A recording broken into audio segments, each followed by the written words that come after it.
Welcome to cosmic astromancy channel guys. Hope you all doing fine. आशा करती हूँ आप सभी स्वस्थ एवं प्रसन्न होंगे। तो चलिए निकालेंगे आज की energies. As usual I have shuffled the deck and I will be drawing 6 cards for today. Hangman, Fool,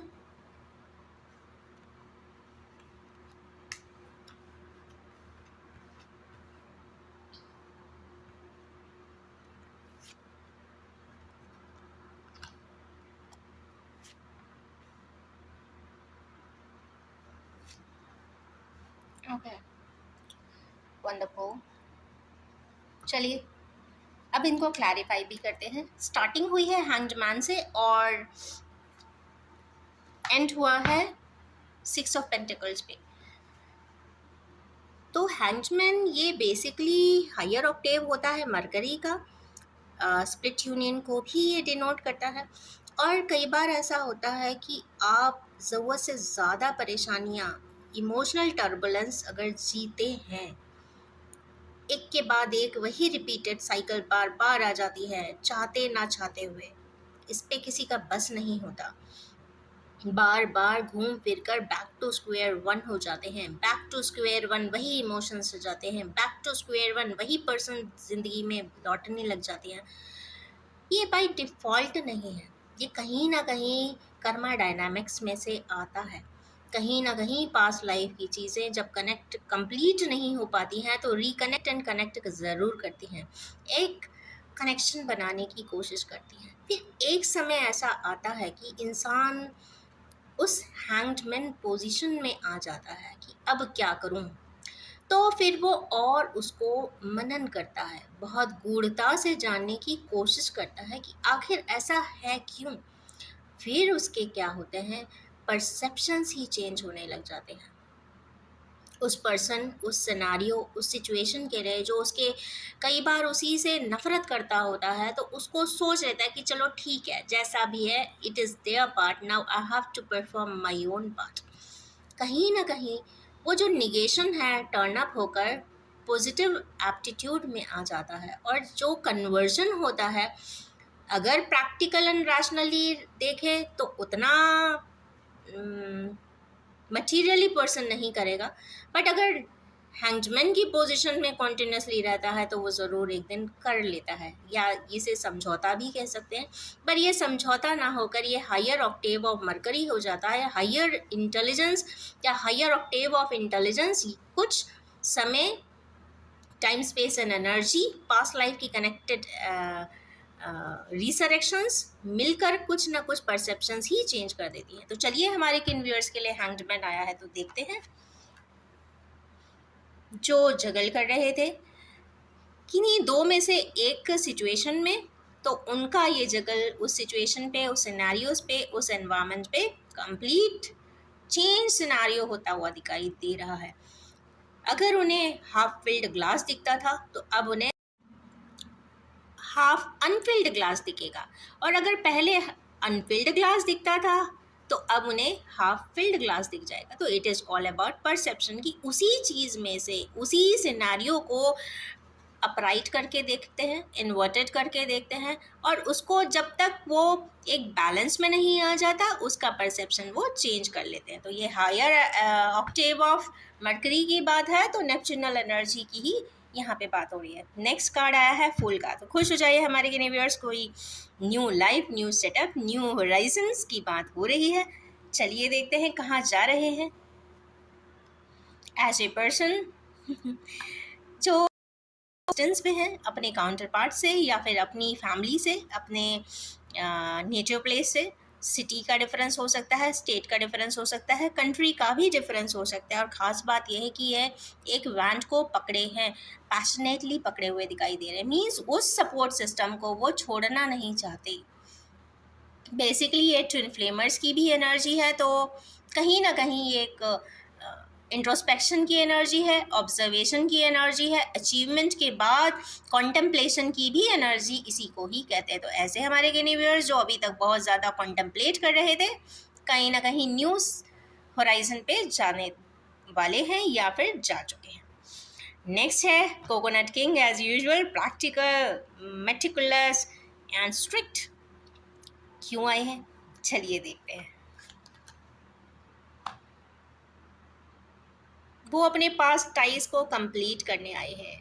अब मैं अचानक से सिर्फ यही वर्ड क्यों बोला, क्योंकि आज कहीं ना कहीं जो कहते हैं कि अमावस या न्यू मून की फेज स्टार्ट हो चुके हैं। और जब जब अमावस या फिर कह सकते हैं कि न्यू मून का फेज स्टार्ट होता है, कहीं ना कहीं पास लाइफ की चीज़ें सामने आती है, ट्रिगर करती है, और उससे रिलेटेड कोई निगेटिविटी रिलीज हो जाती है, और वही सिनेरियो, वही सिचुएशन को देखने का एक नया तरीका आता है। नेगेटिवली इंसान के रिफ्लेक्शंस की ही बात हो रही है, यहाँ की भी बात है, यहाँ घर, यहाँ पर होता है, यहाँ पे ऑनर की भी बात है, यहाँ पे पर्ल्स एंड डायमंड्स की भी बात है, और यहाँ पे प्यार की भी बात है। तो यहाँ पे इन टोटलिटी सारी चीज़ों के बारे में बात तो भी है, मेहनत यहाँ पे दिखाई देती है। चलिए देखते हैं अब ये लवर्स कार्ड क्यों आया है। डिवाइन लव को डिनोट कर रहा है, 6 की एनर्जी अरकाना है। आज की रीडिंग में कम से कम 4 मेजर अरकाना आए हैं। सो 4 काम तो यहाँ पे कंफर्म होता हुआ दिख रहा है। तो डिवाइन लव क्यों आया है, देखते हैं। ओके, सन, जिनकी सनिश एनर्जीज हैं, जिनके ऊपर एक सन का ग्रेस होगा, सन की वाइटैलिटी हो सकती है, उनको कुछ विगर या फिर कुछ इमोशनल बैलेंस या फिर कुछ प्यार का एहसास हो सकता है, और जो डिवाइनिटी के साथ होगा, क्योंकि एक तो आत्मा कारक चीज़ें आई है और लव की फ्रीक्वेंसी आई है। वाइट मैजिक की फ्रीक्वेंसी मैं इसे बोलती हूँ, क्योंकि बहुत बार सुनने में आता है कि लोग ब्लैक मैजिक करते हैं, ये करते हैं, वो करते हैं, just to get and attain persons, but ऐसा नहीं है।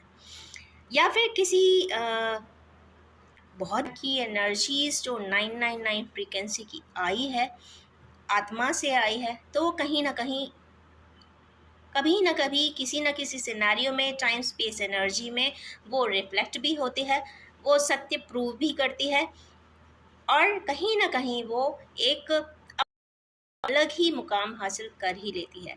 सिनेरियोज बदल सकते हैं, पर्सन के स्टेटस बदल सकते हैं, पर्सन्स के परसेप्शन भी बदल जाते हैं, क्योंकि समय है तो बहुत सारी चीज़ें बदलती है, पर फिर भी जो इंटैक्ट रहती है वो यहाँ पे लव की एनर्जी दिख रही है। सो 999 की एनर्जी है, और चूंकि ऑटोमेटिकली सन के साथ यहाँ पे कॉम्प्लीमेंट करके आई है, तो कहीं ना कहीं मैं इसको हायर फ्रीक्वेंसी ऑक्टेव पर रखूँगी। नेक्स्ट कार्ड आया है चैरियट का।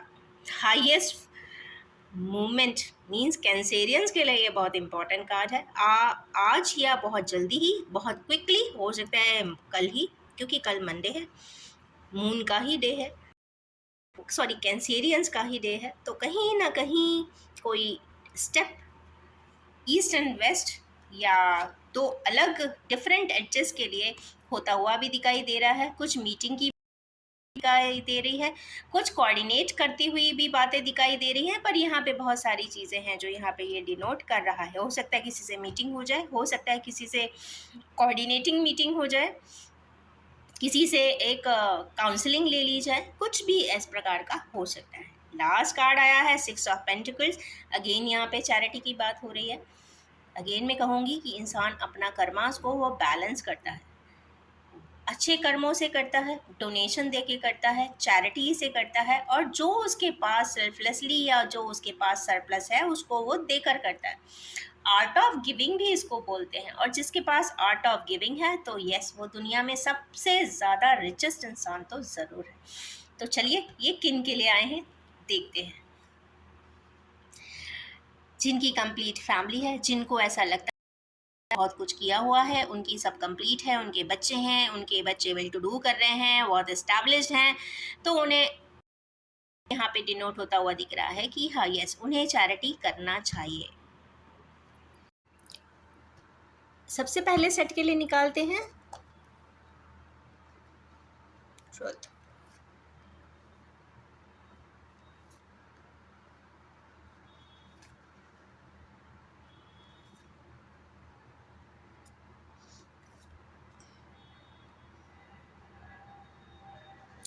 सबसे पहला कार्ड आया है उन 20% लोगों के बारे में जो हैंगमैन सिचुएशन में है, नहीं समझ पा रहे हैं कि उनकी ज़िंदगी उनके साथ ये बार-बार ये साइकिल का गेम क्यों करती है।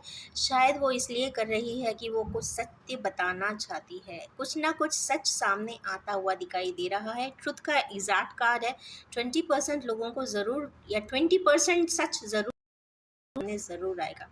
अगर क्लोज़ली एसोसिएट राइट डायरेक्शन में काम करेंगे, राइट पर्सन से पूछेंगे तो राइट फॉर्म ऑफ इंफॉर्मेशन ज़रूर मिलेगा। या डायरेक्टली उस पर्सन से भी पूछेंगे तो वो सत्य ही बोलेगा, क्योंकि यहाँ पे कंफर्म कार्ड आया है। सेकेंड है ट्रुथ होप। जिन लोग न्यू होराइजन अपने लिए बनाना चाहते हैं तो के लिए तो बहुत सारी खुशियाँ उनके हाथों में ही हैं। इसका मतलब है उन्हें अपने हाथों से बहुत अच्छे अच्छे कार्य करना चाहिए।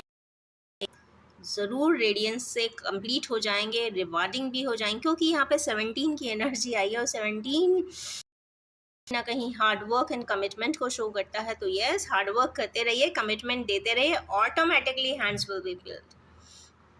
सेकेंड आया है हमारे किनेवियर्स जो कोकोनट किंग्स हैं, जो इस रीडिंग को भी देख रहे हैं। थोड़ा सा स्ट्रिक्ट ज़रूर है, वो काफ़ी इमोशनल भी हैं, बट उन्हीं के लिए ये सैक्रल चक्रा की एनर्जी आई है। शायद उनका चक्र थोड़ा सा इम्बैलेंस है, तो यहाँ पे इम्बैलेंस एनर्जी को बैलेंस ज़रूर करिए, क्योंकि देखिए किंग ऑफ का सोड आए हैं, साथ में 2 की एनर्जी आई है, तो मीन्स कहीं ना कहीं ये रेजोनेट नहीं कर रही है इंटरनली।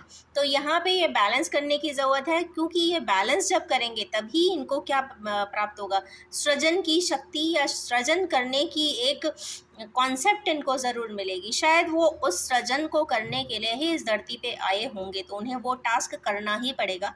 तो शायद इस तरीके की एनर्जीज इसीलिए आई हैं। तो क्रिएशन सेंटर आया हुआ है, तो yes, you have to create something very good in overall aspects of life.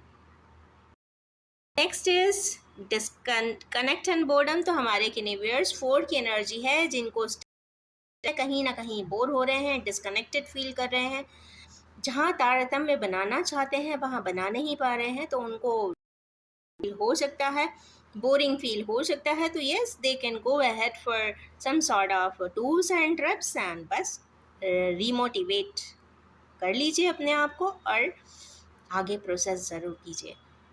Next आया है फाइनेंशियल एंड मटेरियल चेंजेस। तो खुश हो जाइए जिनके यहाँ कैंसेरियंस हैं, जो किसी प्रकार से फास्ट मूवमेंट कर रहे थे, कुछ करके दिखते, उनके लिए financial and material changes on the card है। कुछ ना कुछ ज़रूर आएंगे। पर एक चीज़ और बोलना चाहूँगी, सैटर्न, मार्स, राहु, केतु की ही पोजीशनिंग इतनी अच्छी नहीं है। भी रिस्की फिनेंशियल मैटर करने के पहले एक बार या तो कंसल्ट कर लें या फिर अपना चेक एंड डबल चेक ज़रूर करें while transacting any of the financial things. Next last आया है हार्ट टेक एंड लॉस। तो ऐसे किनेवियर्स जिनकी लाइफ कंप्लीट थी, जो चैरिटी भी कर रहे थे, जो किसी प्रकार का हार्ट टेक भी हो सकता है, उन्हें लॉस का अनुभव भी किसी प्रकार की चीज़ें हो सकती हैं।